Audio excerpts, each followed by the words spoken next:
And Annalise, you say that while Hannah is moving on, the tropics are still very much active. Explain it. They are, yeah, because beyond Hannah, Madison, we've got two other systems that we're still watching right now. So when Hannah was still out there over the Gulf, we were still talking three. It's just been a very active past couple of weeks. And as predicted, this is looking like a very busy tropical season. Remnants of Hannah go on to impact northeast Mexico. That's been the case this morning. You can see some of that lighter rain and that weakening. So now it's just remnants of what was Hurricane Hannah. Of course, the heaviest for extreme South Texas, where we were watching places like Brownsville and McAllen, over a foot of rain in some spots. The other system that I'm talking about right now is one that's also impacting U.S. soil. Thankfully, this was Hurricane Douglas that passed a little bit just north of Hawaii. So that placement actually took the worst of the winds just north offshore. Still, though, packed a punch and dropped off a lot of heavy rain. And you can see it pulling away there from the island. And we'll continue to watch it fizzle out. It's lost its eye wall. It's lost its organization. So now it will drop in its strength as it pushes back out over open waters in the Pacific. This is the next system, though, I want to focus on.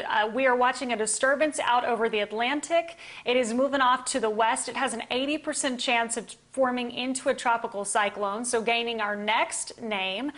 And that's in the next 48 hours. So we'll be watching for this one. I do think it's something by the end of the week and the weekend where we could be seeing a potential U.S. impact. So right now the models are bringing it into the northern Caribbean and possibly somewhere near the East Coast.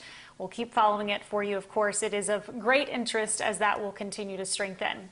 Here in North Texas, we've got the heavy clouds. I haven't seen a lot in the way of wet weather for us. We'll have just a 20% chance to see a stray shower mainly east of I-35. That's through the afternoon today.